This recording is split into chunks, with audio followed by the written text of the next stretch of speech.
Hello दोस्तों, हम लोग अपनी नई कहानी में कृष्णा के साथ। अक्लमंद हंस। एक बहुत बड़ा विशाल पेड़ था। उस पर बीसियों हंस रहते थे। उनमें एक बहुत सियाना हंस था, बुद्धिमान हंस और बहुत दूरदर्शी। सब उसका आदर करते, ताऊ कहकर बुलाते थे। एक दिन उसने एक नन्ही सी बेल को पेड़ के तने पर बहुत नीचे लिपटते पाया। ताऊ ने दूसरे हंस को बुलाकर कहा, देखो, इस बेल को नष्ट कर दो। एक दिन यह बेल हम सबको मौत के मुंह में ले जाएगी। एक युवा हंस हंसते हुए बोला, यह छोटी सी बेल हमें कैसे मौत के मुंह में ले जाएगी? सियाने हंस ने समझाया,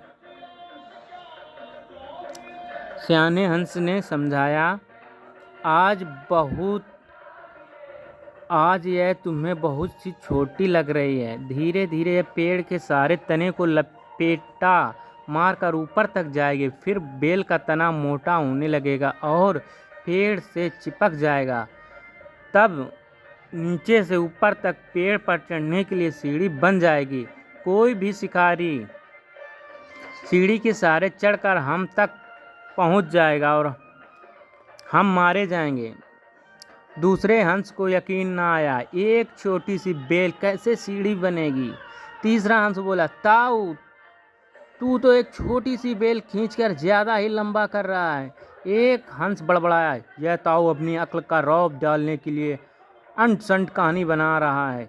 इस प्रकार किसी दूसरे हंस ने ताऊ की बात को गंभीरता से नहीं सुना। इतनी दूर तक देख पाने की उनमें अक्ल कहाँ थी। समय बीतता रहा। बेल लिपटते लिपटते ऊपर शंखों तक पहुंच गई। बेल का तना मोटा होना शुरू हुआ और सचमुच ही एक पेड़ के तने पर सीढ़ी बन गई, जिस पर आसानी से चढ़ा जा सकता। सबको ताऊ की बात की सच्चाई सामने नजर आने लगी, पर अब कुछ किया जा सकता था क्या? बेल इतनी मजबूत हो गई कि उसे नष्ट करना हंसों के बस की बात ना थी। एक दिन जब सब हंस दाना चुगने बाहर गए थे, तब एक बहेलिया उधर आ निकला। पेड़ पर बनी सीढ़ी को देखते ही उसने पेड़ पर चढ़कर जाल बिछाया और चला गया।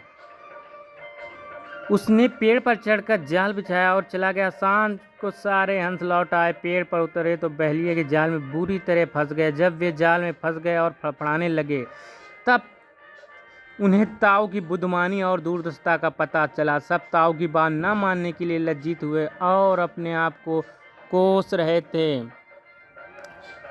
ताऊ सबसे रुष्ट और चुप बैठा था। एक हंस ने हिम्मत करके कहा, कृष्णा जा चुका है दोस्तों। दूसरा एक हंस ने हिम्मत करके कहा, ताऊ, हम मूर्ख हैं, लेकिन हमसे मुंह मत फेरो। दूसरा हंस बोला, इस संकट से निकलने की तरकीब तू ही बता सकता है। आगे हम तेरी कोई बात नहीं टालेंगे। सभी हंसों ने हामी भरी। ताऊ उन्हें बताया, मेरी बात ध्यान से सुनो। सुबह जब बहेलिया आएगा तब मुर्दा होने का नाटक करना। बहेलिया तुम्हें मुर्दा समझकर जाल से निकाल कर जमीन पर रखता जाएगा। वहाँ भी मरे समान पड़े रहना। जैसे ही वह अंतिम हंस को नीचे रखेगा, मैं सीटी बजाऊंगा। मेरी सीटी सुनते हुए सब उड़ जाना।